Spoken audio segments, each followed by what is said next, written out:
যে অবস্থান, মানে আমিও যে এক্সিস্ট করি, এটা কেউ গুনতো না আর কি। আমাকে কেউ 2 পয়সার দাম দিত না তখন, কারণ আমার বন্ধু বান্ধব সবাই ইঞ্জিনিয়ার, আমি হচ্ছে দোকানদার। দোকানদারকে কে দাম দেয়, তাই না? এমনও হয়েছে ভাই, ইফতার পার্টি হচ্ছে, আমাকে কেউ ফোন করে নাই ইফতার পার্টিতে আসার জন্য, কারণ সবাই বলতো ও তো দোকানদারি করে, ও আমাদের সঙ্গে দরকার কি। এরকম একটা গেট টুগেদার হচ্ছে বন্ধুদের মধ্যে, আমাকে কেউ ফোন করে বলে নাই তুই আয়, কেউ বলে নাই। আর কেউ গুনতো না আমাকে, আমাকে আড্ডায় রাখা যায় এটা কেউ মনে করতো না। এই কষ্টগুলো আমার ছিল। কারো কাছ থেকে পাত্তা না পাওয়া পৃথিবীর সবচেয়ে বেশি কষ্টগুলোর মধ্যে একটা। যারা এই কন্ডিশনের মধ্যে যান নাই তারা বুঝতে পারবেন না যে পাত্তা না পেলে আসলে কেমন লাগে। আপনার কোনো পৃথিবীতে আপনার কোনো দরকার নাই, এই অনুভূতিটা খুব কষ্টের, খুব কষ্টের। এই ব্যাপারটা ছিল। আর লোকজনের কথা তো নাই বললাম।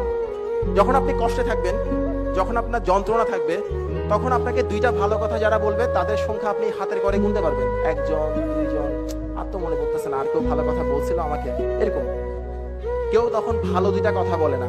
আমরা যখন রাস্তায় পড়ে যাই তখন আমাকে সবাই বলবে এই সর, আমি হাঁটবো। 2-1 জন মাত্র পাবেন যারা আপনাকে হাতটা বাড়াই দিবে, পড়ে গেছো উঠো, আবার দাঁড়াও, তুমি পারবা, চেষ্টা করো। এই কথাটা কেউ বলে না। তো আত্মীয় স্বজন বলেন বা পাড়া প্রতিবেশী বলেন, ওরা এসে এসে আমার আব্বা আমাকে কথা শোনাতো, বড় বড় কথা শোনাতো। হ্যাঁ, ও যেটা করতেছে এটা তো কোনো কাজ না, হ্যান ত্যান। আমার ডাক নাম হচ্ছে বাপ্পি, বলে বাপ্পি যেটা করতেছে এটা তো করার জন্য পড়াশোনা দরকার নাই, আপনাদের লজ্জা করে না, এই কথাগুলো বলতো। তো বাবা মা তো খুব সফট হার্টেড মানুষ, ওরা কান্নাকাটি করতেন এই কথাগুলো শুনে। আমাকে বলতেন না কেউ খুব একটা, বাবা মাকে বলতেন, কারণ ওরা জানে কোথায় বললে কাজ হবে।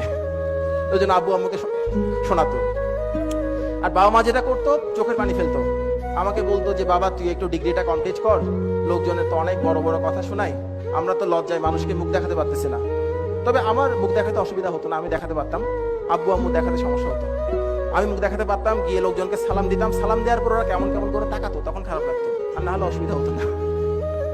তো এই দুনিয়ায় সবচাইতে কষ্টের দৃশ্য হচ্ছে যখন দেখবেন আপনার আব্বা আম্মা চোখের পানি, এবং সেই চোখের পানির জন্য দায়ী হচ্ছে আপনি।